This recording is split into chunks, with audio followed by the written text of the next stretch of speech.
When you think Los Angeles, you usually don't think of outdoor classroom spaces. One of the things that comes to mind around why did LA Unified, the second largest school district in the nation, start to invest into outdoor play spaces within early education programs. And a lot of this is part of the belief that working with this next generation of kids, we need to provide equitable play space for them. When you look at outdoor play spaces with our kids, our children don't often have an opportunity to play in outdoor environments. And so when we looked at our school sites, we realized that a lot of our schools were built on asphalt. They had hard play structures. They had asphalt with painted lines. So kids were learning to play soccer on asphalt. They were learning to play games on asphalt. Everything was competition based. There wasn't a lot of outdoor activities for kids to learn and explore within a natural environment. Our early childhood programs, including our EECs, are just so critical in making sure our students start their education with a strong foundation in language, literacy, numeracy, and socio-emotional skills. And too many of our families don't have access to green spaces in our communities. Our kids deserve more than asphalt.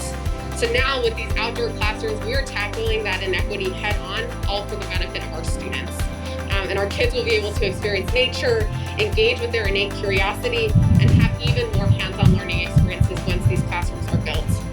When LA Unified took on this adventure of creating Nature Explore outdoor classrooms to give our kids, especially in our early education settings, a place to play that was safe, that was outdoors, and really fostered a love for the outdoor environments. That's not something that's usually associated with large urban school districts. And so for LA Unified to take this on, it was a huge undertaking, but it's something that was so valuable for our kids, and everybody from the top leadership to myself, to the people on the ground, to our students and our families have really benefited from these programs and increasing them and growing them as we have done in LA Unified. So our district encompasses 710 square miles. A lot of the square mileage is exactly what you see over my shoulder. It's city, it's crowded, there's freeways, there's a lot of buildings, there's a lot of blacktop and asphalt. And one of the things that we're committed to is that over the next 2 to 3 years, we have 12 completed outdoor classrooms. We have 4 more that are under construction. We have another 20 that are being prepped and funded already. And then following that, we have about 40 more that we need to get done. And we're not going to stop until we get all of these done and every kid has a safe place to play. Now, you have to remember that the youngest among us are the neediest of all of us. When we pay attention to the youngest of our children, we set a plan for building them into productive citizens later on in life. Creating these outdoor spaces has been absolutely amazing. When you think about being in an urban school district, and many of our families, we have things that we call safe pathways to school. And in these safe pathways, we're talking about concrete sidewalks, we're talking about road signals, having crossing guards and different things like that, but it's very urban. And when we build these Nature Explore outdoor classrooms and parents walk onto these campuses, and when kids walk through the gates into these campuses, there's always this sense of awe. It's like they just walked from one environment and crossed over into another environment that's full of trees and grass and plants and structures to play from and things to stimulate their curiosity. There's stages for music and movement for kids to have self-expression and to do dances and things on their own accord. And it's just such a calming and different type of environment than what's just outside of the gates of school. So in many ways, we've taken this traditional model of what an urban school district looks like and recreated it to be this safe haven for kids where they can really learn about the outdoors. And I think that's one of the things that's most exciting about these types of programs. So one of the common themes of the Nature Explore classroom is who takes care of the classroom and how do we maintain the classroom. we've decided to start a group of teachers called Sustainability Specialists. They've began training with Nature Explorer to discuss best practices and their lessons learned and how to support new programs and what are some of the best practices that they have introduced in their outdoor classroom. It also helps us be able to support new programs when they come on board, as they have the opportunity to visit and talk with teachers, staff, and students at classrooms that have been open for several years. I have a 2.5-year-old, and literally his favorite thing is just playing in dirt. We tried to take him for a hike this last weekend, and he stopped every few feet to stick his hands in the dirt. It was the same dirt, just different piles, but it just really speaks to the way in which interacting with nature is such a core part of early childhood. So our Nature Explorer classrooms are our yes.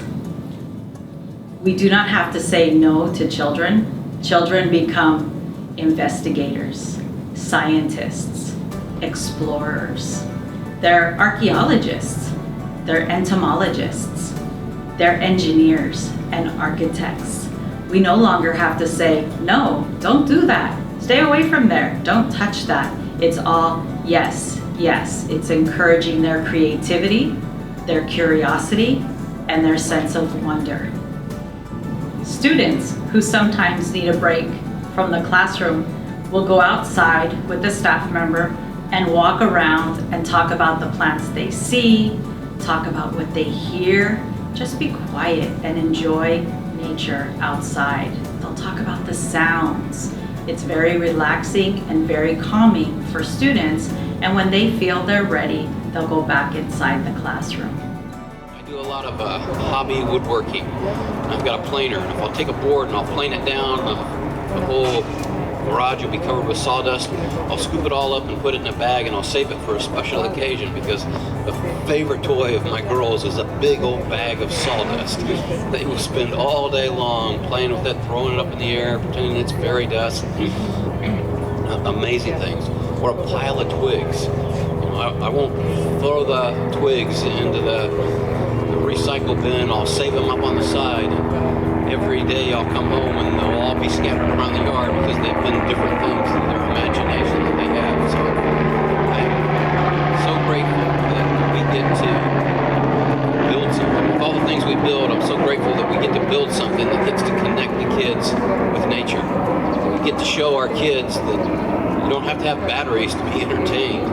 That life can be really, really good, and you can find your own entertainment, and you can create your own games and your own worlds just through the simplest things we have.